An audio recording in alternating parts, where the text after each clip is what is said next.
Hola, ¿qué tal? ¿Cómo les va? Qué bueno que están en otro debate de Plaza de Armas, aquí por Capital 21. Voy a recordarles nuestro correo electrónico, plazadearmas c21@gmail.com y nuestra página www.plazadearmas.tv. Bueno, pues el día de hoy vamos a entrar en campo minado. ¿Por qué digo esto? A ver cómo salimos, ¿por qué digo esto? Porque se trata de un campo de temas altamente complejo, constitutivamente polémico. Es inevitable no entrar en polémica de manera inmediata, y digamos que está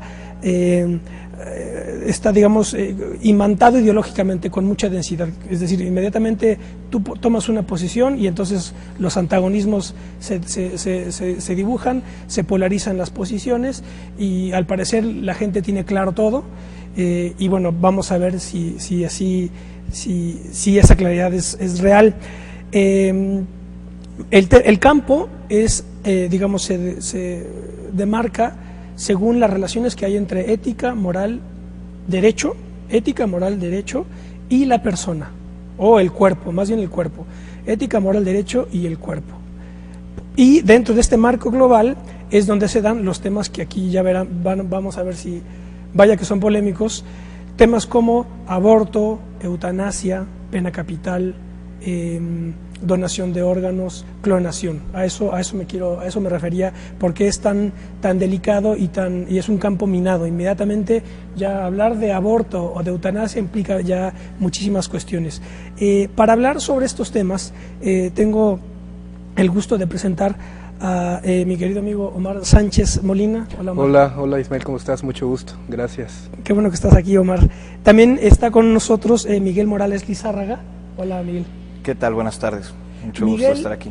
Y gracias, Miguel. Miguel y Omar son de la Facultad de Derecho de la UNAM.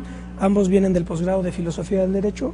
Así es. Y son profesores en la misma facultad. En la misma facultad. Omar además es servidor público, y Miguel es profesor de tiempo completo. De tiempo completo, investigador. Bien, bueno, nada más para definir, para más o menos entrar en materia, me refería que es un tema muy delicado y muy problemático para defender posiciones. Por ejemplo, pongamos un caso concreto, aborto. La gente inmediatamente dice, bueno, el que está a favor del aborto pues es de izquierda o es progresista, y el que está en contra es de derecha, conservador y reaccionario. Bueno, nuestro punto de vista, por lo menos el mío, es que esa explicación prácticamente no sirve para nada, porque inmediatamente el aborto tiene que conectarse con la eutanasia y con la pena de muerte, con las tres. ¿Por qué? Porque en las tres, por eso yo me refería al cuerpo, porque en las tres desaparece un cuerpo, digamos, ¿no? un cuerpo individual, en distinto, bien sea un feto. O una persona, un cuerpo ya maduro. Entonces, normalmente las cosas se organizan de la siguiente manera. Quienes más o menos, dando por supuesto esta convención ideológica, que es realmente bastante rudimentaria, pero bueno, en fin, quienes están del lado de la izquierda, digamos, estarían a favor del aborto y a favor de la eutanasia, y en contra de la pena de muerte, dirán, ¿no? Y los que supuestamente están del lado de la derecha, los conservadores, pues están en contra del aborto, la eutanasia también, y puede que estén a favor de la pena de muerte, ¿verdad? Entonces, por ejemplo, dos casos concretos que vimos recientemente. El Partido Verde Ecologista de México, que como ya lo dije en otro programa, una de las peores calamidades políticas que le ha tenido este país, porque realmente no tienen ideología, son pura ocurrencia. El Partido Verde Ecologista seguramente contrató a algún mercadólogo, ¿verdad? Hicieron encuestas, la gente está muy molesta con el secuestro, y entonces se inventan una campaña, en fin, ¿verdad?, indocumentada, política. Y entonces dicen pena de muerte a secuestradores. Entonces ahí está un tema, pena de muerte, ¿no? Por otro lado, quienes se consideran de izquierda, por ejemplo el Partido Socialdemócrata, que ya no tiene registro, pero yo me di cuenta, por lo menos en sus campañas, que están igualmente indocumentados, es decir, también no tienen ninguna solidez conceptual ni doctrinaria, es pura ocurrencia. El Partido Socialdemócrata dijeron, no, vaya horror la pena de muerte, es imposible, eso es la derecha, eso es reaccionario. Y entonces yo me acuerdo que vi un anuncio que decía, la pena de muerte, no a la pena de muerte porque nos hace asesinos. Decir esto, un político que diga esto, da muestra de la ignorancia de ese político, porque el asesinato es una categoría civil y no una categoría política. ¿Verdad? Porque si decimos, por ejemplo, que un jefe de Estado, llámese Bush, Aznar o Fidel Castro, son asesinos, pues entonces todos lo son, porque entonces también Benito Juárez lo fue porque mandó fusilar a Maximiliano, el Che Guevara, en fin, que nadie se salva realmente, ¿verdad? En términos ya políticos, nadie se salva porque la política implica la guerra y implica el Estado. Más o menos esto lo pongo para poner las cosas en su justa dimensión. Recuerden que aquí el propósito, procuramos es analizar las cuestiones desde un punto de vista filosófico e histórico, y nada más ya para terminar, yo diría que la posición que yo voy a defender es una posición materialista, por tanto atea, crítica, pero no anticlerical. O sea, pues, atea, pero no anticlerical, y ahí vamos a... Así que bueno, pues no sé qué comentarios... Pues bien, Ismael, te agradezco mucho la invitación que nos haces. Como decías, son temas que llevan, digamos, a la polarización desde Inmediata. el punto de vista de la opinión que cada uno asume, porque aparte, digamos, en este contexto democrático que así se ha vendido, todo el mundo tiene derecho a opinar. Entonces, si todo el mundo tiene derecho a opinar, lo importante, digamos, es la emisión de las opiniones en sí mismas y no tanto el contenido que tengan, ¿no? Si pueden tener razones desde el punto de vista político, razones históricas, o en este caso lo que más nos ha interesado a Miguel y a mí son las razones filosófico-jurídicas, ¿no? Que se esconden atrás de esa nebulosa conceptual acerca de un tema tan complejo como lo ha señalado, que es el aborto. Pero bueno, el tema fundamental para mí me parece que es, por un lado, esa complejidad, tratar de destrabarla desde el punto de vista de los conceptos que están atrás de esa realidad. Y lo primero que se ve, como decías, es que en realidad en estos momentos el punto fundamental de la discusión tiene que ser el cuerpo humano. El cuerpo humano visto como una categoría esencial de la ética, y así, digamos, el materialismo que tú defiendes, a mí me parece que atinadamente hace la distinción entre lo que significa el cuerpo como una categoría ética, en tanto que el primer deber que tiene un ser humano es protegerse a sí mismo. Claro, mantenerse en el ser, digamos. Mantenerse, digamos, y conservarse, porque esa es la condición, digamos, de cualquier otra posibilidad desde el punto de vista histórico, desde el punto de vista artístico, estético, etcétera. O sea, lo primero es conservar tu ser. Y en segundo lugar, tratar de conservar el ser de los demás, ¿no? Que es un tema que normalmente se ha dado en llamar generosidad o solidaridad grupal. Entonces, el problema está en que afortunado o desafortunadamente el ser humano tiene que ser visto según diversas perspectivas. Desde la perspectiva individual, evidentemente que una persona estará en posiciones, digamos, fabulosas para defender, por ejemplo, el derecho a la vida contra cualquier intromisión que pudiera tener el grupo o el Estado mismo, ¿no? De tal forma que, por ejemplo, jurídicamente se reconoce que uno tiene derecho a defenderse ante un ataque ilegítimo, ¿no? Lo cual se llama jurídicamente legítima defensa. Es un primer planteamiento, digamos, desde el punto de vista del cuerpo. Si alguien más ataca mi cuerpo, yo tengo derecho a defenderme y jurídicamente estoy protegido. El punto es de que esta perspectiva, digamos, individual, corpórea, no es la única perspectiva en la cual analizamos el tema de los derechos humanos, porque hay círculos concéntricos que se van sobreponiendo al ser humano, y tenemos el círculo de la familia, el círculo de la comunidad, el círculo del Estado y, en última instancia, lo que se ha llamado el círculo de la humanidad, como si fuéramos ciudadanos del mundo.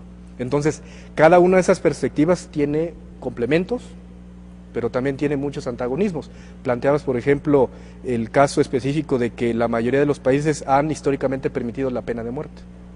Eso no significa, digamos, que veamos a la pena de muerte como un tema intocable, intratable, porque en lo que corresponde a la dignidad corporal, lo que primero debemos preservar es al individuo de forma absoluta, y que por lo tanto cualquier discurso o cualquier planteamiento filosófico que pueda hablar en términos de pena de muerte, desde el punto de vista de la opinión, está desterrado. Y a mí me parece que el tema es tan actual que precisamente ahorita debemos recordar que incluso en el caso mexicano, esta pena de muerte jurídicamente fue abolida. O sea, teníamos y aquí Miguel también nos puede complementar, hasta donde recuerdo, permisión jurídica para que se pudiera ejecutar la pena de muerte para el traidor a la patria, para el salteador de caminos y algunas otras categorías que manejaba la parricida. Estaba en la propia, para el parricida en la Constitución hasta el 2002, según recuerdo. 2005 fue la reforma. Digamos, a partir de ese siglo, entonces jurídicamente el Estado mexicano decide en consonancia con todo el concierto internacional abolir la pena de muerte como una categoría jurídica fundamental del Estado. Pero, como dices, desde el punto de vista político y un poco como una broma electoral, yo le llamaría, el Partido Verde lo que dice es, bueno, dado que podemos alcanzar los votos con una buena broma, entonces hay que decir que hay que reinstaurar la pena de muerte en México. Entonces, es lo que comento desde el punto de vista de que hay que tener mucho cuidado a la hora en que se analizan los problemas éticos fundamentales, porque independientemente de tener derecho a emitir una opinión, lo importante es desde qué perspectiva estamos analizando estos problemas fundamentales, y yo repito la tesis principal que la comparto contigo desde el punto de vista de que lo fundamental desde el punto de vista ético, moral, jurídico y político es el cuerpo humano. Y ahí, bueno, Miguel tendrá también sus consideraciones. El cuerpo humano, según mi consideración, no somos completamente individuales, no somos individuos, estamos construidos socialmente, pero eso no significa que tenga un deber o una obligación, no significa que la vida es un derecho, no es una obligación, ¿no? Entonces, me parece que de lo que constituye el cuerpo humano, la construcción, la estructura ontológica del cuerpo humano, lo que nos hace ser seres humanos, más allá del cuerpo animal, es la libertad, ¿no? Definitivamente. Eso me situaría en una postura libertaria, de izquierda. Sí, porque hay que definir ahí libertad según quién, ¿verdad? Porque una cosa es la idea de libertad como autonomía, que es, digamos, de estirpe kantiano idealista, y la otra, la que puede estar, es más estoica, espinosista, que es la libertad como conciencia de la necesidad. Entonces, Tú, por ejemplo, ¿qué idea de libertad defenderías? Porque no, así en abstracto no dice mucho, suena... Sí, la libertad no dice mucho, la libertad es únicamente la posibilidad de autodeterminarme, ¿no? Ahí estaría siguiendo un poco a Kant, pero definitivamente está combinado con Spinoza. Estoy consciente de las necesidades, de las determinaciones que se ejercen sobre mí, mis determinaciones biológicas y las determinaciones sociales en este caso, ¿no? Las determinaciones sociales ejercen una presión.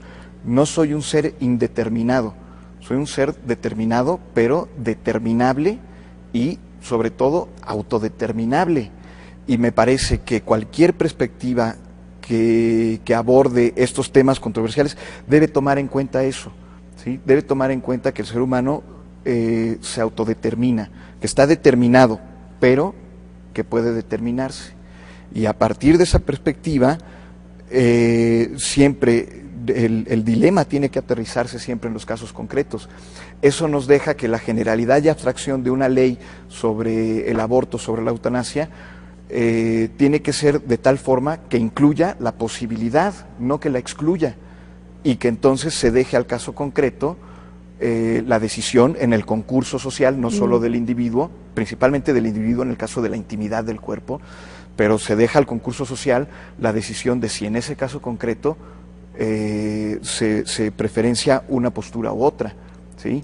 Pero una ley en su generalidad debe admitir esta autodeterminabilidad del ser humano y por tanto debe permitir ambas posturas, ¿no? Cerrarse a una sola postura ya no es generalidad, ¿no?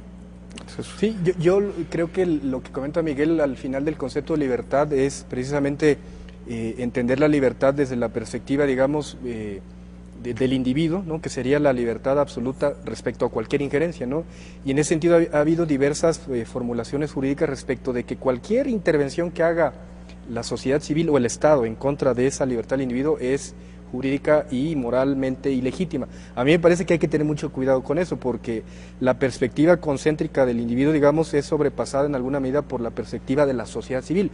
Y ahorita que el tema, digamos, es tan fundamental porque todo el mundo habla de que la posibilidad misma del Estado está mediada por la determinación que hagan los grupos organizados, llámense organizaciones de la sociedad civil o en este caso grupos, digamos, intermedios, que son los que están posibilitando la discusión en términos de derechos humanos. No es el propio individuo, incluso, porque no tiene ninguna categoría, digamos, que presentar a discusión, sino son las organizaciones las que dicen, bueno, lo que debe hacer el Estado o el individuo en términos de derechos humanos es defender la libertad y la democracia y todo lo que tenga que ver con esta progresividad de la que hablaba Miguel, en el sentido de que la libertad es un valor absoluto.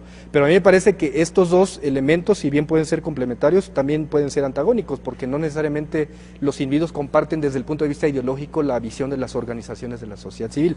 Y el otro esquema fundamental, a mí me parece, es el círculo concéntrico del Estado, de la organización político-jurídica que determina cuál es el sentido de las normas jurídicas que rigen en un momento determinado en un país. Y pongo el ejemplo del tema del aborto.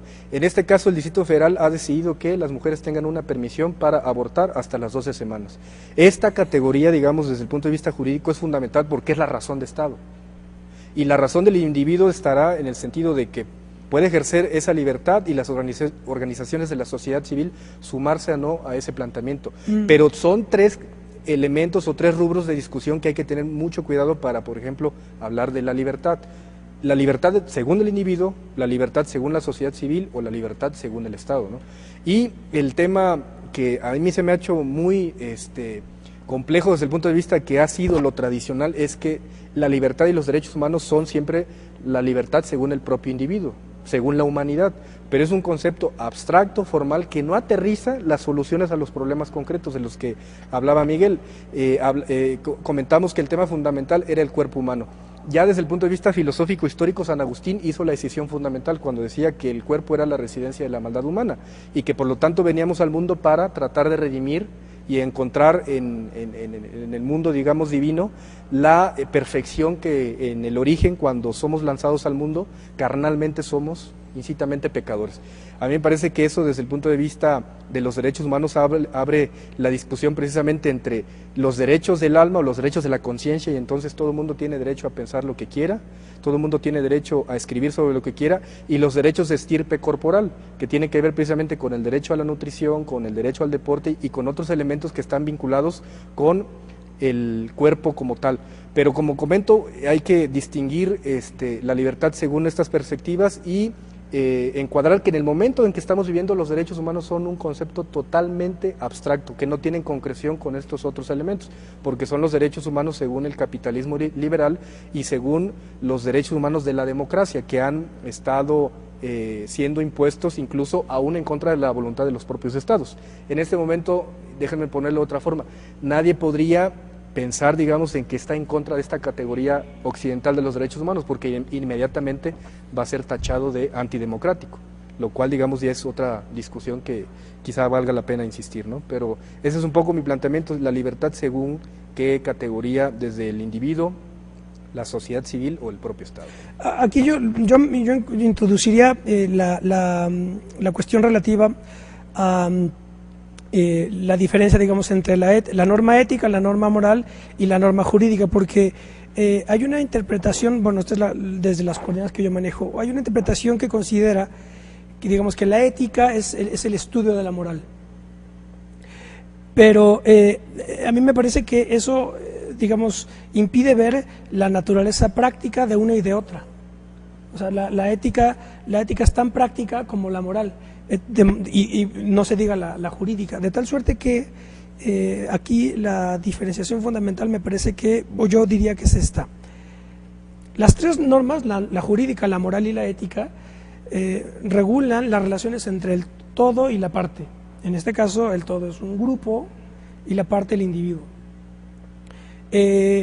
La norma ética privilegia al individuo sobre el grupo y la norma moral privilegia al grupo sobre el individuo.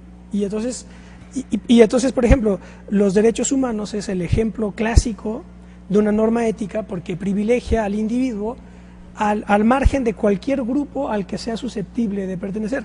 Pero el problema es que, pues, si tú le quitas todos los atributos a un individuo, pues te quedas con el hombre neandertal, ¿no? O sea, te vas para atrás en la escala antropológica porque precisamente el individuo, esos atributos no son gratuitos, sino que son los que lo van constituyendo moralmente, lo van constituyendo como parte de algún grupo determinado. Entonces,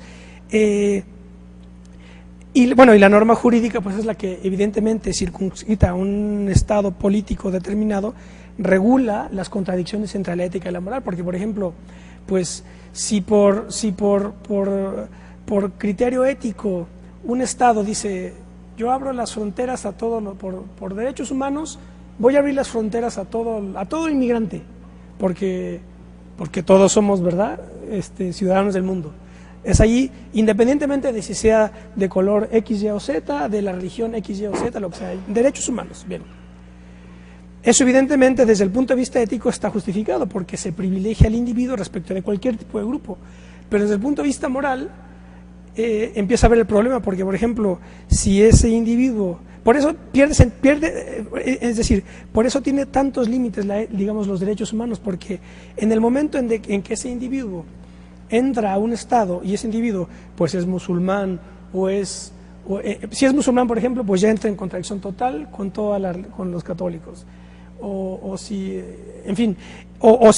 ese individuo viene acompañado de legiones de inmigrantes, pues puede poner en riesgo la organización económica del estado de referencia.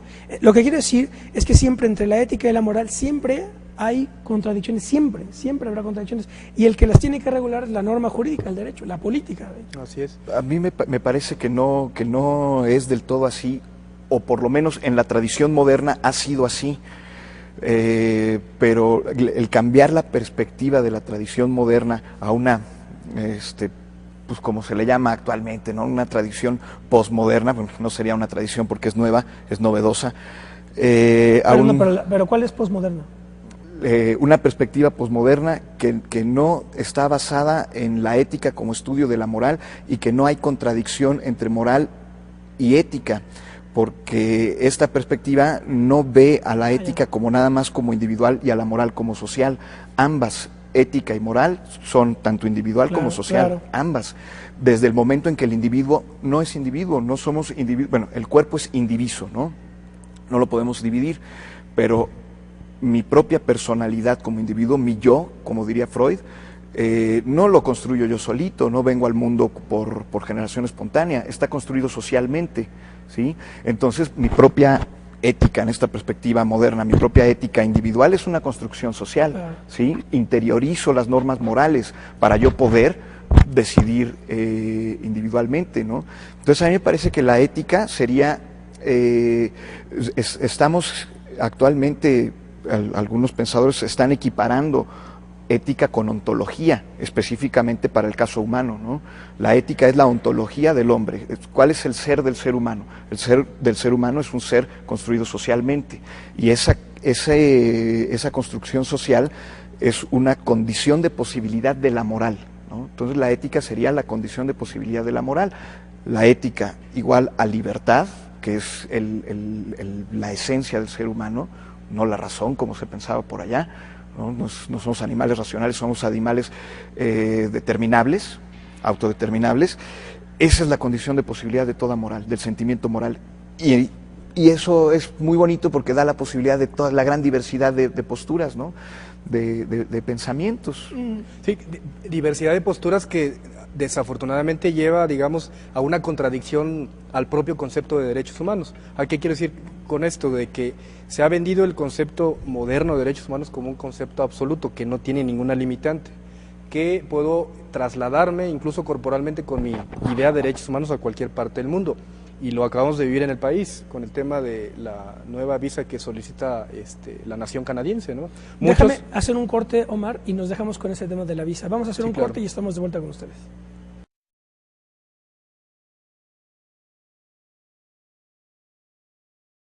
Bueno, ya estamos de vuelta, esto es Plaza de Armas. Nos quedamos con el comentario que vas a hacer sobre el caso de la solicitud de visas por parte del gobierno de Canadá a mexicanos. Sí, que según la opinión que todo el mundo puede compartir, es una violación directa a los derechos humanos de libre tránsito.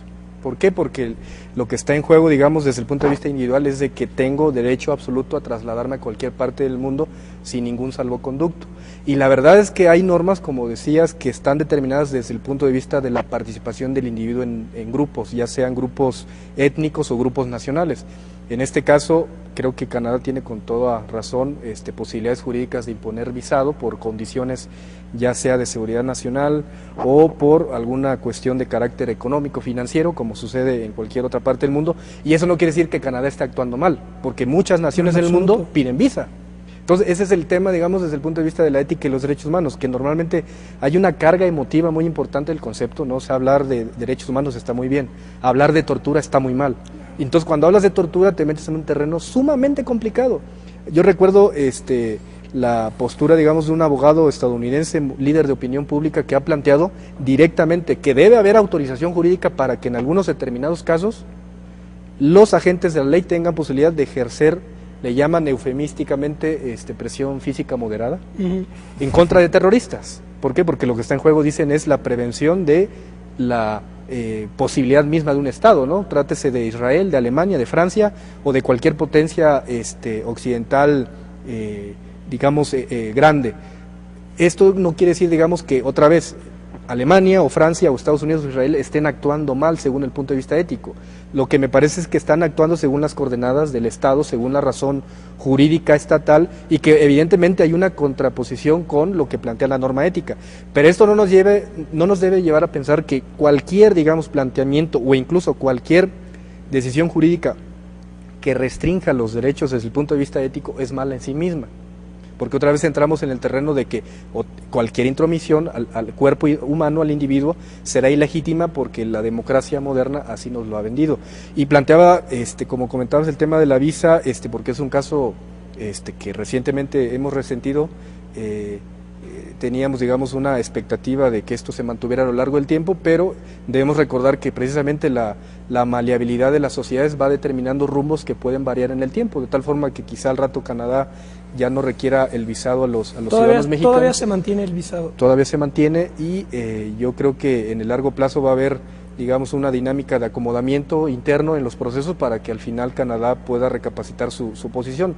Pero otra vez lo que no podemos hacer es atacar la decisión por ilegítima según la perspectiva de la violación a los derechos humanos, cuando desde la perspectiva política todo el mundo sabe que tiene derecho a votar en un determinado cuerpo político, pero no en otro, ¿no?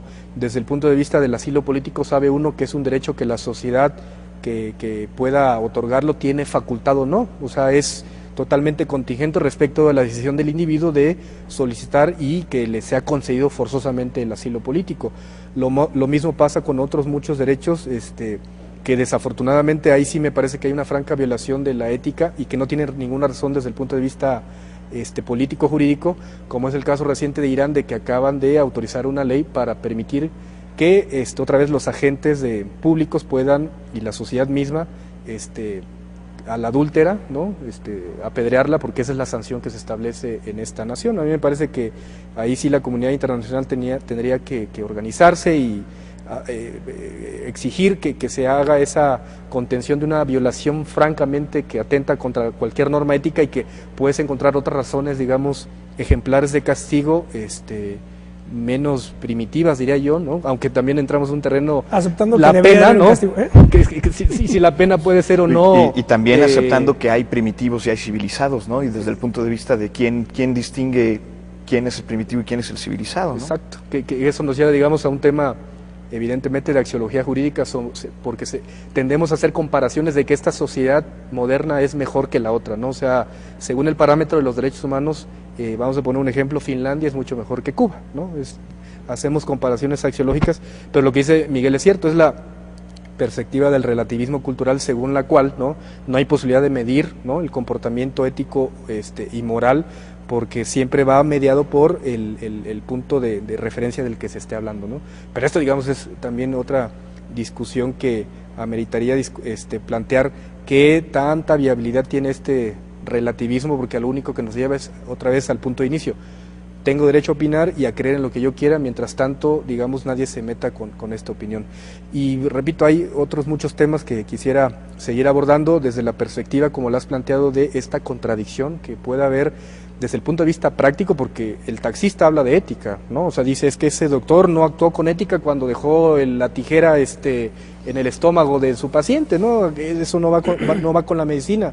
Lo mismo que sucede con los propios médicos que tienen la discusión práctica de si están obligados a participar en la ejecución de la pena capital, como se los imponen los códigos jurídicos de sus naciones, cuando todo el mundo sabe que desde el punto de vista ético, hipocrático, está prohibido que un médico practique o el aborto, no lo puede hacer, ¿no?, por principio hipocrático. Así es. Entonces esta discusión, digamos, de los problemas tendría que tener una solución según la perspectiva de distinción o de complemento que hay entre ética y moral, y al final la resolución que termina siendo la norma jurídica, que tiene mayor fuerza de obligar que la propia ética y que la moral, ¿no? Sí, y bueno, evidentemente que aquí en esta mesa no van a salir, digamos, dictámenes, porque es a lo mejor muchos que nos estén viendo ya estarán diciendo, no, pues ese está a favor del aborto y ese no y tal, pero eso no es cierto, porque eso, de hecho, ¿qué más da, no? ¿Qué más da si esté yo a favor o en contra? Sino lo importante es entender la estructura de las argumentaciones para ver qué tan fundamental es una, porque luego yo lo que veía tanto a favor, por ejemplo, aborto, a favor o en contra, las dos eran totalmente metafísicas, absurdas y capciosas, eran puros argumentos, digamos, pura ocurrencia o digamos de numérico, es decir, como hay tantos, pues luego, ¿sabes?, son tantos los abortos que hay, pues que hay que permitirlos. Bueno, sí, pero también hay muchas otras cosas que no por su cantidad porque está implicadas otro tipo de cuestiones, ¿no? Así es. Sí, y yo, Ismael, quisiera comentar brevemente, ¿no?, a manera de exposición, el tema de la tortura como tal, porque me parece que es fundamental para insistir que son problemas inherentes al ser humano, no son problemas como tradicionalmente se ha visto como fuera, como si estuvieran fuera, como si fuera la maldad allá por algún cajón, y entonces algunos seres humanos se comportan según ese parámetro y por lo tanto debemos verlos a distancia, ¿no?, cuando en realidad el problema fundamental es acercarnos a los problemas y distinguir cuál es la perspectiva digamos, filosófica y política fundamental para hacer creíbles las acciones que ya tenemos como cosa concreta, ¿no? Porque aparte, todas las naciones modernas y las que, como dice Miguel, no son según el parámetro capitalista, no tan modernas, practican la tortura. Lo reconoce Amnistía Internacional, lo reconoce cualquier organización de derechos humanos y las propias comisiones u ombudsman interiores a cada estado, ¿no? De que las naciones, digamos, de avanzada, modernas, son las que más practican la tortura, claro. Llámese Israel y Estados Unidos. Bueno, ¿qué quiere decir y con Francia, el caso de la película de Pontecorvo sobre Argelia, la guerra de Argel? Sí, claro. Que trata precisamente sobre la tortura a los argelinos en el periodo de la Revolución de la Libertad. Y tortura es el hacinamiento que hay de los migrantes también en Francia, ¿no? Entonces es un tipo de tortura. Bueno, pero no, ese ya es abrir demasiado el concepto. ¿No? Pero bueno, sobre la propuesta del abogado que les comentaba, Alan Dershowitz, es judío, ¿no?, abogado norteamericano, ¿no? Entonces, él tiene un libro donde dice básicamente, debemos discutir si debe haber autorización o no para que los agentes de la ley practiquen tortura en determinados casos excepcionales y urgentes. Ese es su planteamiento. Entonces dice, ¿cómo le vamos a hacer? Lo que va a suceder es de que el agente de ley va a acudir directamente a un juez, y aquí debemos recordar que el americano normalmente confía mucho en la figura judicial porque es la que representa la garantía de sus derechos. Entonces acude al juez para que le extienda una warranty, una garantía. Esta garantía, digamos, va a ser el instrumento jurídico que le va a permitir al agente de ley tener autorización para ejercer los actos de tortura o de presión física moderada, como incluso ya lo autorizó la Suprema Corte de Justicia en Israel, ¿no? Entonces, ¿qué es lo que está atrás de esto? De entrada, el conflicto, digamos, inherente entre los individuos desde el punto de vista éticos, llámense musulmanes o, de cualquier otra nación que no sea la israelí, y la propia supervivencia, según los israelíes, de su Estado. Entonces, ¿qué es lo que ha pasado? Que efectivamente ha habido esas autorizaciones, que la nación ha dado las autorizaciones para que estos agentes de ley puedan practicar presión física moderada, y en algunos casos se ha documentado que han prevenido ciertos ataques a la población civil, y por lo tanto, cuando se enjuicia a los agentes de ley, el juez ha resuelto una excluyente responsabilidad por haber actuado bajo un supuesto de necesidad y de extrema urgencia.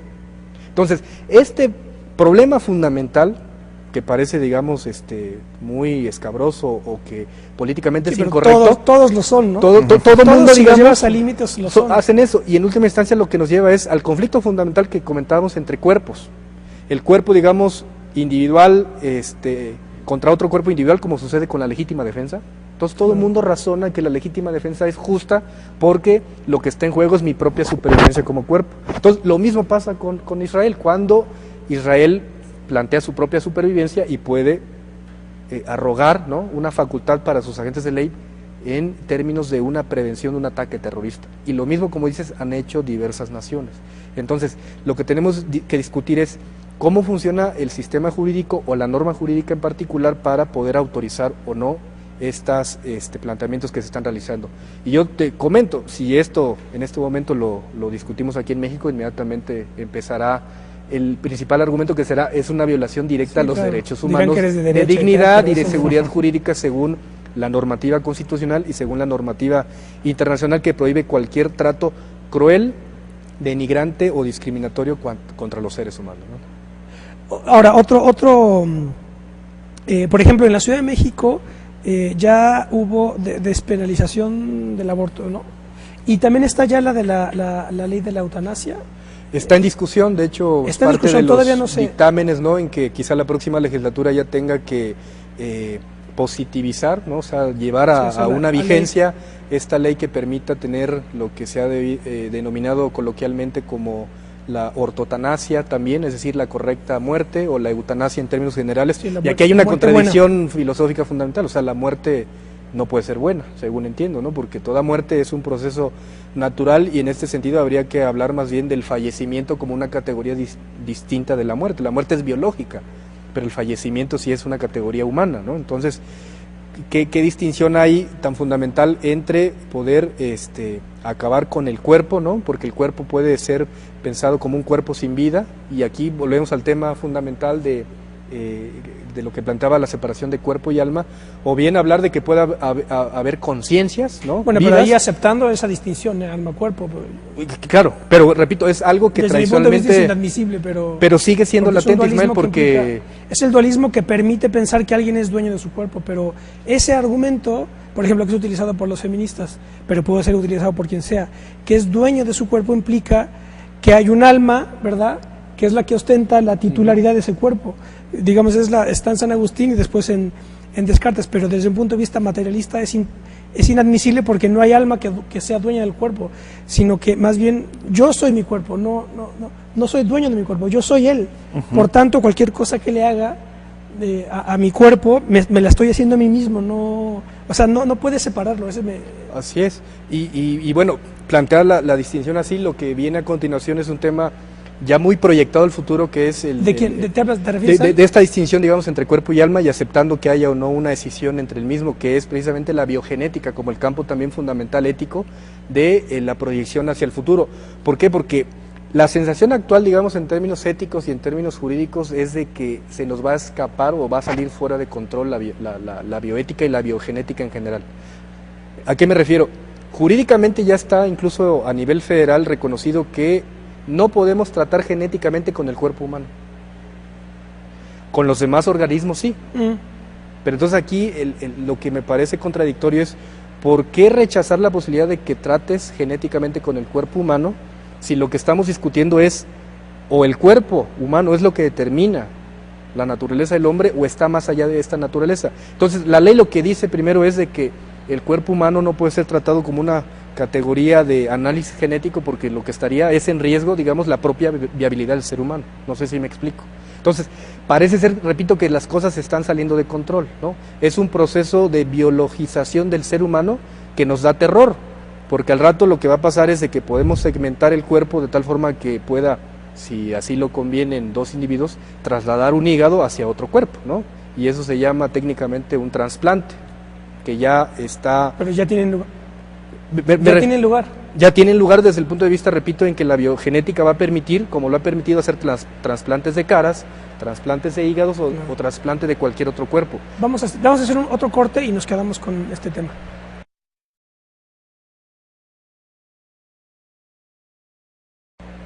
Bueno, ya estamos de vuelta, esto es Plaza de Armas. Estamos conversando con Omar Sánchez y con Miguel Morales, ambos de la Facultad de Derecho de la UNAM, sobre un tema que, como ya lo podrán haber advertido, complejísimo, está lleno de es como un poliedro que tiene muchísimas perspectivas, y que el problema es siempre agotar ese problema en una de ellas, porque eclipsa el resto de las perspectivas. Y lo que comentábamos en el corte es que atendiendo a al dibujo que hice de las tres tipos de normas involucradas, norma ética, norma moral y norma jurídica, estábamos comentando que prácticamente es imposible ponerse de acuerdo en términos éticos o morales, y siempre es la fuerza política la que lleva la que termina llevando adelante una u otra posición, ¿no? Así que sí, pero los debates no dejan de estar cerrados y no dejan de ser, no dejan digamos, de estar abiertos, perdón. Abiertos, en un momento se cierran cuando hay una decisión, pero precisamente claro, una ley o una la ley digamos la ley llevada a puesta, digamos, en el escenario por algún político como propuesta, que luego se pueda materializar como ley, esta podrá ser reformada. Entonces, el juego, digamos, dialéctico de la relación entre derecho y política es sumamente interesante, porque la una es razón de la otra y todas, digamos, encuentran su mediación con la Constitución, que es la que encamina esta, digamos, armazón entre derecho y política, ¿no? Pero bueno, regresando al tema que comentábamos de cómo un poco la bioética, digamos, ha entrado en el terreno de la discusión, precisamente porque lo que encontramos es en riesgo desde el punto de vista psicológico, porque incluso científicamente yo no he encontrado argumentos de que esto esté verdaderamente en riesgo, de que los avances genéticos en algún momento nos llevarán al desastre humano, ¿no? Porque ha habido un proceso de biologización del hombre, es decir, el genoma humano, que tanto se vendió como el proyecto que puede rescatar y evitar las enfermedades del pueblo mexicano, encierra una paradoja, que es que al rato precisamente haya mecanismos eugenésicos que permitan seleccionar a unos seres biológicamente más viables frente a otros, ¿no? Cosa que ya en algún sentido ha venido ocurriendo en algunas cuestiones fílmicas, ¿no? Recuerdo Gattaca, ¿no? Donde se ve este planteamiento. Y el otro tema, digamos, de la bioética que a mí me parece fundamental es la relación, digamos, que guarda el animal con el hombre, ¿no? Y entonces aquí lo que ha habido jurídicamente es un reconocimiento de el proceso de antropologización de los animales. ¿Qué quiero decir con esto? Que derechos de los animales. Actualmente incluso las normas jurídicas en el Distrito Federal reconocen a través de la Ley de Animales que nosotros tenemos obligación de tratar dignamente a los animales, y si vamos a provocarles algún sufrimiento, que sea el menor y con el menor daño. Entonces, este planteamiento, digamos, era bastante poco probable hasta hace algunos años, pero como estamos inscritos en estas coordenadas de darles derechos a los animales, en España ha llevado incluso a plantear un proyecto sumamente interesante, no por la propuesta en sí, sino porque causa, digamos, cierto asombro, darle derechos a los simios superiores, ¿no? Que el proyecto Gran Simio, de hecho pueden visitar la página www.proyectoGranSimio.org, y ahí el fundamento es de que, dado que nos parecemos en el 98% genéticamente a los simios superiores, por lo tanto ellos deberían tener derechos, ¿no? Y en el zoológico te miran a los ojos. Entonces, insisto en que los temas, digamos, más allá de las opiniones, tienen unas razones éticas y morales atrás, que son las que están dirigiendo esencialmente el debate, y que como cualquier persona, no necesariamente los que nos dedicamos al análisis de la ética y los derechos humanos, tenemos obligación de descubrir para, evidentemente, encontrar las razones éticas o morales que están atrás de una decisión, ¿no? Las razones de lo del proyecto, por ejemplo, en España, a mí me parece que está clarísimo. Es el hecho de que como la distinción entre izquierda y derecha en Europa occidental se desmoronó, caída de la Unión Soviética, realmente socialdemocracia y democracia cristiana realmente no hay ninguna diferencia entre en sus programas económicos. Básicamente los dos proponen lo mismo. Entonces, a mí me parece que la socialdemocracia europea lo que está haciendo es desesperadamente buscar cómo diferenciarse de lo que supuestamente es la derecha ahora, el Partido Popular en este caso.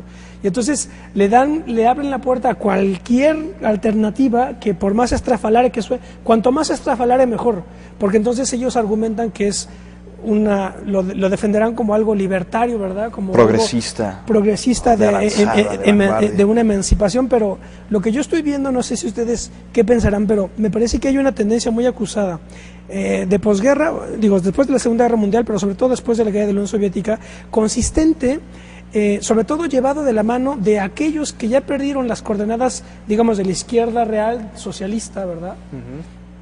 Que es este progresismo que tiene un horizonte anarquista, me parece, en donde se presentan como radicales, ¿verdad? Bueno, creo que los socialdemócratas, ahora que mencioné el Partido Socialdemócrata, ellos hablan como de radicales libres, una cosa así. O hablar de la política fuera de la política, ¿no? Ese fue un poco también lo que estuvieron vendiendo. No se trata, digamos, de un partido político más, se trata de un proceso de ciudadanización, ¿no? Lo cual habla, eso, digamos... bueno, en fin, otra ocurrencia que se la pasan con ocurrencia tras ocurrencia, pero lo que yo quería decir es que me parece que esta tendencia que veo es, lo que están tratando es con esta idea de la liberación o de la emancipación, lo que están tratando es de desestructurar, digamos, digamos, los cimientos de sociales, porque piensan, por ejemplo, el tema de la familia.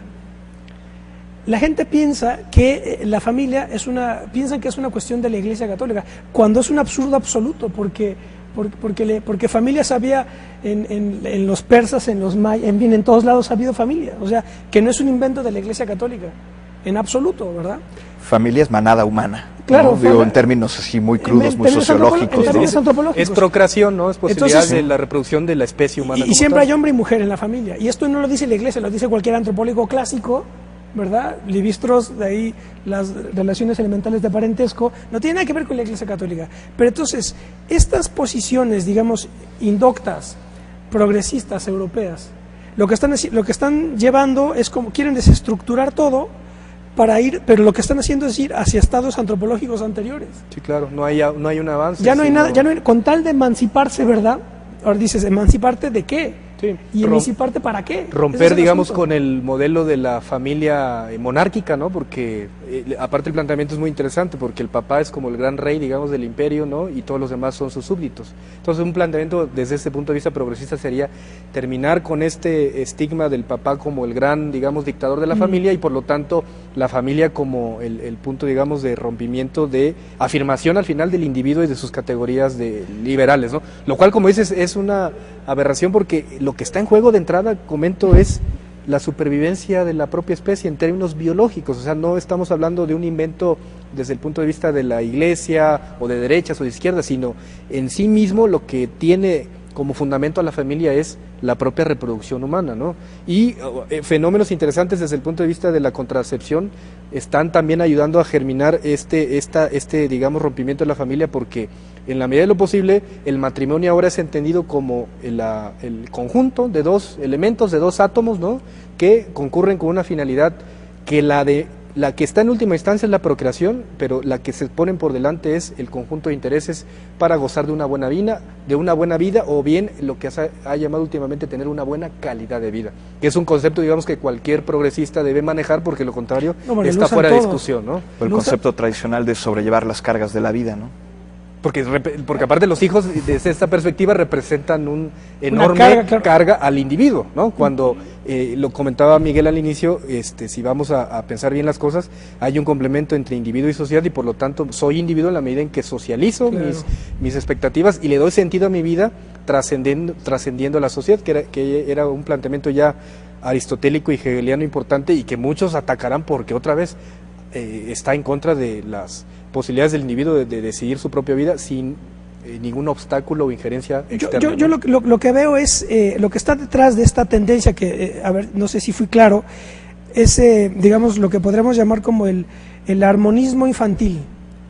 Es decir, porque otra vez seguramente quien me ve ha de decir, hombre, ese está a favor de la familia, seguro es de derecha, ¿verdad?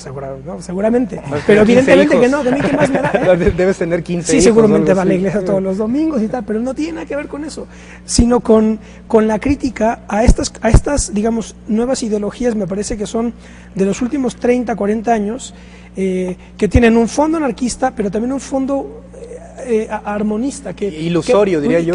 Es decir, que Es decir, los hijos son un problema, bueno, pues no los tengas, aborda todo lo que quieras. La familia es un problema, bueno, pues las familias se disuelven.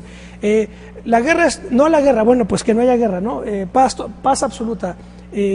Todo es resolverlo de tal suerte que ya los individuos, digamos que están organizados para ser como individuos que solamente les interesa estar feliz, tener calidad de vida y vivir una vida armónica. Y eso es lo que yo estoy impugnando, no defendiendo a la Iglesia Católica, sino impugnando estas ideologías que están produciendo, me parece, o que quieren producir simplemente sujetos que son consumidores satisfechos, que buscan ser felices, disfrutar del aquí y el ahora, como les encanta decir, y aparte cuando son medio intelectuales dicen, claro, porque como dice Heidegger, el aquí y el ahora, pero ese es el hic et nunc latino, ese es viejísimo, ¿no? Pero bueno, en fin.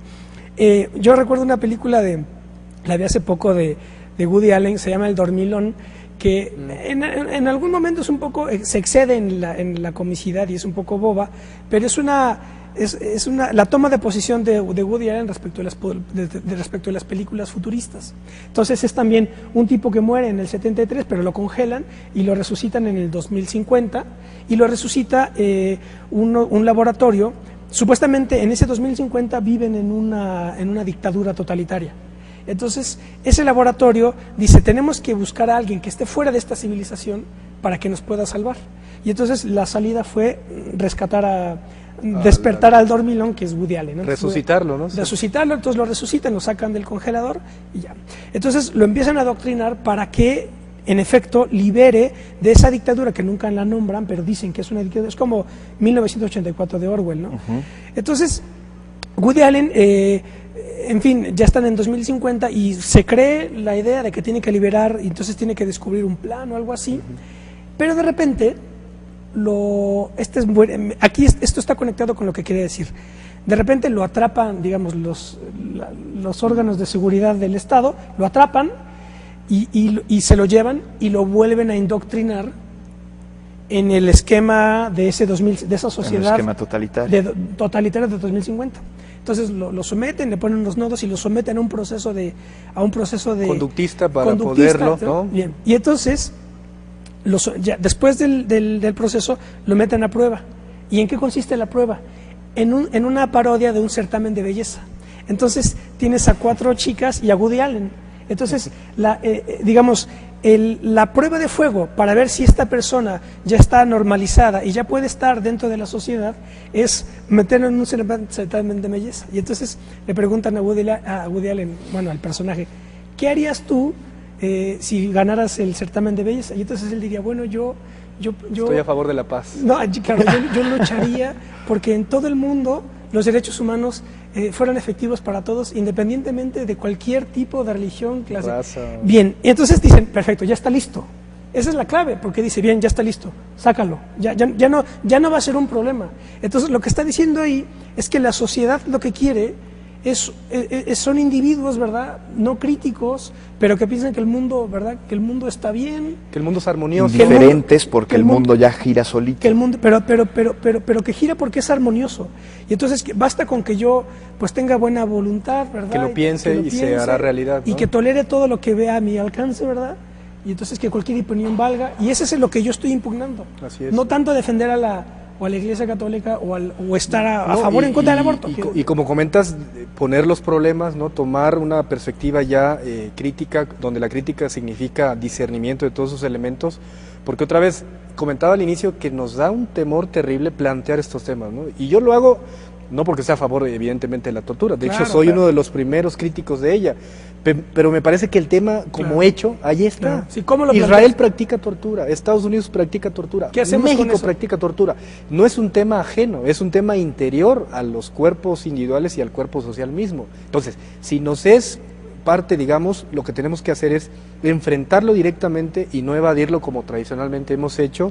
Y las formas de evasión a mí me parecen bastante interesantes, porque este armonismo lo que hace es precisamente... Pero es la posición liberal. Es una posición... La posición liberal socialdemócrata, cuando digo de socialdemócrata digo demócrata cristiano, socialdemócrata, es la posición liberal, que es cada quien lo suyo, por ejemplo, la religión es algo privado. Error, no es cierto, no es algo privado. Ayer lo vimos, ayer tuvimos el pastor boliviano, que tuvo una revelación divina e iba a secuestrar un avión.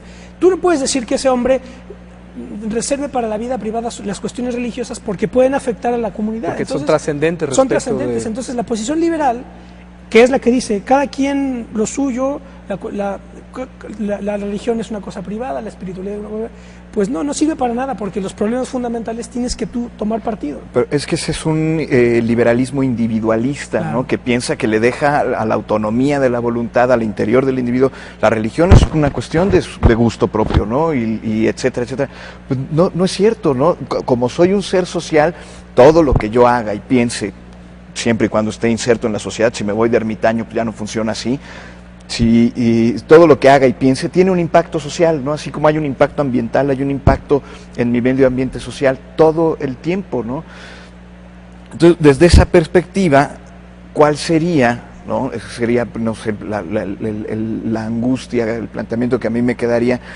Desde esa perspectiva, ¿cuál sería la condición de posibilidad de que puedan haber posturas contrarias y que en el momento en que esas posturas contrarias choquen, que se busque la solución, tal vez política, tal vez de otra forma, pero para el caso concreto?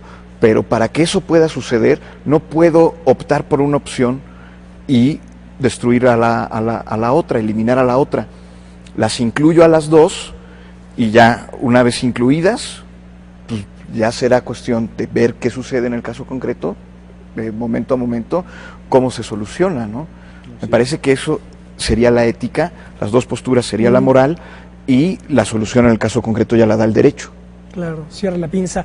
Bueno, pues ya se nos fue el tiempo, nos queda más o menos un minuto. No sé si quisieran hacer algún comentario final. Pues yo al final te agradezco, Ismael, la invitación que me has hecho, también haber compartido con Miguel esta experiencia ha sido muy importante para mí. Comentaba poner los temas, independientemente de las posiciones ideológicas que podamos tener, enfrentarlos allá afuera, independientemente de lo que hemos estado hablando. Sigue habiendo tortura, sigue habiendo genocidio, sigue habiendo pena de muerte, sigue habiendo abortos, o sea, las cosas se dan independientemente de las opiniones que podamos tener, y un poco el programa lo que ha tenido como objetivo es tratar, ¿no?, en la medida de lo posible, de clarificar toda esta nebulosa o todo este mar de opiniones que a veces se muestra tan inabarcable, y ante lo inabarcable, pues decir que es un tema complejo y por lo tanto no le entro, ¿no? Creo que es lo que tenemos de desterrar de entrada. Miguel, gracias. Un comentario final. Muchas gracias por la invitación. Es algo muy nutrido, me llevo más de lo que puedo dejar, y me uno a la opinión de Omar, ¿no? Lo importante no es tapar el sol con un dedo y decir, ay, es que hay derechos humanos y a ver cómo se soluciona. No, ahí están los problemas, y los problemas contradicen que existan los derechos humanos. Los derechos humanos nada más existen en mi idea. ¿Cómo los llevo a la realidad? Solucionando problemas, ¿no? Claro, muchas gracias. Y bueno, pues ya les dije que lo advertí desde el inicio, íbamos a entrar en campo minado. No sé cómo salimos, no sé si piensen que aquí estamos de izquierda a derecha, no tiene nada que ver con eso, sino como dice Omar, mirar las cosas de frente y agarrarlas y tratar de entender qué es lo que está pasando lo más rigurosamente posible. Nos vemos la próxima, hasta pronto.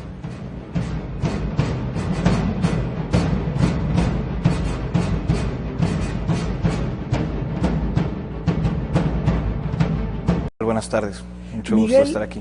Y gracias, Miguel. Miguel y Omar son de la Facultad de Derecho de la UNAM. Ambos vienen del posgrado de Filosofía del Derecho. Así es. Y son profesores en la misma facultad. En la misma facultad. Omar además es servidor público y Miguel es profesor de tiempo completo. De tiempo completo, investigador. Bien, bueno, nada más para definir, para más o menos entrar en materia, me refería que es un tema muy delicado y muy problemático para defender posiciones. Por ejemplo, pongamos un caso concreto, aborto. La gente inmediatamente dice, bueno, el que está a favor del aborto pues es de izquierda o es progresista, y el que está en contra es de derecha, conservador y reaccionario. Bueno, nuestro punto de vista, por lo menos el mío, es que esa explicación prácticamente no sirve para nada, porque inmediatamente el aborto tiene que conectarse con la eutanasia y con la pena de muerte, con las tres. ¿Por qué? Porque en las tres, por eso yo me refería al cuerpo, porque en las tres desaparece un cuerpo, digamos, ¿no? un cuerpo individual, en distinto, bien sea un feto, o una persona, un cuerpo ya maduro. Entonces, normalmente las cosas se organizan de la siguiente manera. Quienes más o menos, un poco dando por supuesto esta convención ideológica que es realmente bastante rudimentaria, pero bueno, en fin. Quienes están del lado de la izquierda, digamos, estarían a favor del aborto y a favor de la eutanasia y en contra de la pena de muerte, dirán, ¿no? Y los que supuestamente están del lado de la derecha, los conservadores, pues están en contra del aborto, la eutanasia también, y puede que estén a favor de la pena de muerte, ¿verdad? Entonces, por ejemplo, dos casos concretos que vimos recientemente. El Partido Verde Ecologista de México, que como ya lo dije en otro programa, una de las peores calamidades políticas que le ha tenido este país, porque realmente no tienen ideología, son pura ocurrencia. El Partido Verde Ecologista... ha vendido, todo el mundo tiene derecho a opinar. Entonces, si todo el mundo tiene derecho a opinar, lo importante, digamos, es la emisión de las opiniones en sí mismas y no tanto el contenido que tengan, ¿no? Si pueden tener razones desde el punto de vista político, razones históricas, o en este caso lo que más nos ha interesado a Miguel y a mí son las razones filosófico-jurídicas, ¿no? Que se esconden atrás de esa nebulosa conceptual acerca de un tema tan complejo como lo ha señalado, que es el aborto.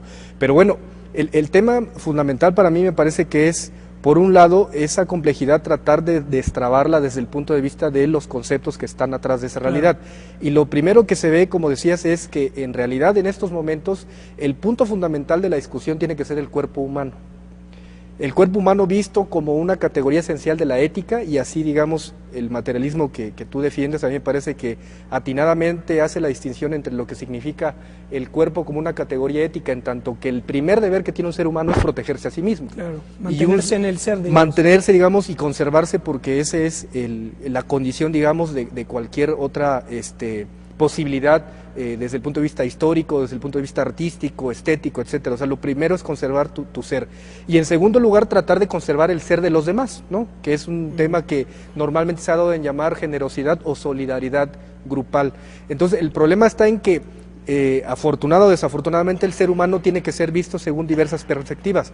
Desde la perspectiva individual, evidentemente que una persona estará en posiciones, digamos, fabulosas para defender, por ejemplo, el derecho a la vida contra cualquier intromisión que pudiera tener el grupo o el Estado mismo, ¿no? De tal forma que, por ejemplo, jurídicamente se reconoce que uno tiene derecho a defenderse ante un ataque ilegítimo, ¿no? Lo cual se llama jurídicamente legítima defensa. Es un primer planteamiento, digamos, desde el punto de vista del cuerpo. Si alguien más ataca mi cuerpo, yo tengo derecho a defenderme y jurídicamente estoy protegido. El punto es de que esta perspectiva, digamos, individual, corpórea, no es la única perspectiva en la cual analizamos el tema de los derechos humanos, porque hay círculos concéntricos que... seguramente contrató algún mercadólogo, ¿verdad? Hicieron encuestas, la gente está muy molesta con el secuestro, y entonces se inventan una campaña, en fin, ¿verdad?, indocumentada, política. Y entonces dicen, pena de muerte a secuestradores. Entonces ahí está un tema, pena de muerte, ¿no? Por otro lado, quienes se consideran de izquierda, por ejemplo el Partido Socialdemócrata, que ya no tiene registro, pero yo me di cuenta, por lo menos en sus campañas, que están igualmente indocumentados, es decir, también no tienen ninguna solidez conceptual ni doctrinaria, es pura ocurrencia. El Partido Socialdemócrata dijeron, no, vaya horror la pena de muerte, es imposible, eso es la derecha, eso es reaccionario. Y entonces yo me acuerdo que vi un anuncio que decía, la pena de muerte, no a la pena de muerte porque nos hace asesinos. Decir esto, un político que diga esto, da muestra de la ignorancia de ese político, porque el asesinato es una categoría civil y no una categoría política. Porque, ¿verdad? Porque si decimos, por ejemplo, que un jefe de Estado, llámese Bush, Aznar o Fidel Castro, son asesinos, pues entonces todos lo son, porque entonces también Benito Juárez lo fue porque mandó fusilar a Maximiliano, el Che Guevara, en fin, que nadie se salva realmente, ¿verdad? En términos ya políticos, nadie se salva porque la política implica la guerra y implica el Estado. Más o menos esto lo pongo para poner las cosas en su justa dimensión. Recuerden que aquí el propósito, procuramos es analizar las cuestiones desde un punto de vista filosófico e histórico, y nada más ya para terminar, yo diría que la posición que yo voy a defender es una posición materialista, por tanto atea, crítica, pero no anticlerical. O sea, pues, atea, pero no anticlerical, y ahí vamos a... Así que bueno, pues no sé qué comentarios Pues bien, Ismael, te agradezco mucho la invitación que nos haces. Como decías, son temas que llevan, digamos, a la polarización desde Inmediata. el punto de vista de la opinión que cada uno asume, porque aparte, digamos, en este contexto democrático que así se...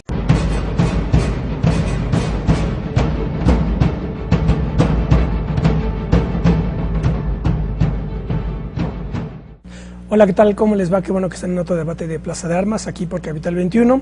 Voy a recordarles nuestro correo electrónico, plazadearmas c21@gmail.com, y nuestra página www.plazadearmas.tv. Bueno, pues el día de hoy vamos a entrar en campo minado. ¿Por qué digo esto? A ver cómo salimos, ¿por qué digo esto? Porque se trata de un campo de temas altamente complejo, constitutivamente polémico. Es inevitable no entrar en polémica de manera inmediata, y digamos que está imantado ideológicamente con mucha densidad. Es decir, inmediatamente tú tomas una posición y entonces los antagonismos se dibujan, se polarizan las posiciones, y al parecer la gente tiene claro todo, y bueno, vamos a ver si esa claridad es real. El campo es, se demarca según las relaciones que hay entre ética, moral, derecho y la persona, o el cuerpo, más bien el cuerpo. Ética, moral, derecho y el cuerpo. Y dentro de este marco global es donde se dan los temas que aquí ya verán, vamos a ver si, vaya que son polémicos, temas como aborto, eutanasia, pena capital, donación de órganos, clonación. A eso me refería, porque es tan delicado y es un campo minado. Inmediatamente ya hablar de aborto o de eutanasia implica ya muchísimas cuestiones. Para hablar sobre estos temas, tengo el gusto de presentar a mi querido amigo Omar Sánchez Molina. Hola, Omar. Hola Ismael, ¿cómo estás? Mucho gusto, gracias. Qué bueno que estás aquí, Omar. También está con nosotros Miguel Morales Lizárraga. Hola, Miguel. ¿Qué tal? Se van sobreponiendo al ser humano y tenemos el círculo de la familia, el círculo de la comunidad, el círculo del Estado y en última instancia lo que se ha llamado el círculo de la humanidad, como si fuéramos ciudadanos del mundo. Entonces, cada una de esas perspectivas tiene complementos, pero también tiene muchos antagonismos. Planteabas, por ejemplo, el caso específico de que la mayoría de los países han históricamente permitido la pena de muerte. Eso no significa, digamos, que veamos a la pena de muerte como un tema intocable, intratable, porque en lo que corresponde a la dignidad corporal, lo que primero debemos preservar es al individuo de forma absoluta, y que por lo tanto cualquier discurso o cualquier planteamiento filosófico que pueda hablar en términos de pena de muerte, desde el punto de vista de la opinión, está desterrado. Y a mí me parece que el tema es tan actual que precisamente ahorita debemos recordar que incluso en el caso mexicano esta pena de muerte jurídicamente fue abolida. O sea, teníamos, y aquí Miguel también nos puede complementar, hasta donde recuerdo, permisión jurídica para que se pudiera ejecutar la pena de muerte para el traidor a la patria, para el salteador de caminos y algunas otras categorías que manejaba la parricida. Estaba en la propia, para el parricida en la Constitución hasta el 2002, según recuerdo. 2005 fue la reforma. Digamos, a partir de ese siglo, entonces jurídicamente el Estado mexicano decide en consonancia con todo el concierto internacional abolir la pena de muerte como una categoría jurídica fundamental del Estado. Pero, como dices, desde el punto de vista político y un poco como una broma electoral, yo le llamaría, el Partido Verde lo que dice es, bueno, dado que podemos alcanzar los votos con una buena broma, entonces hay que decir que hay que reinstaurar la pena de muerte en México. Entonces, es lo que comento desde el punto de vista de que hay que tener mucho cuidado a la hora en que se analizan los problemas éticos fundamentales, porque independientemente de tener derecho a emitir una opinión, lo importante es desde qué perspectiva estamos analizando estos problemas fundamentales. Y yo repito la tesis principal, que la comparto contigo desde el punto de vista de que lo fundamental desde el punto de vista ético, moral,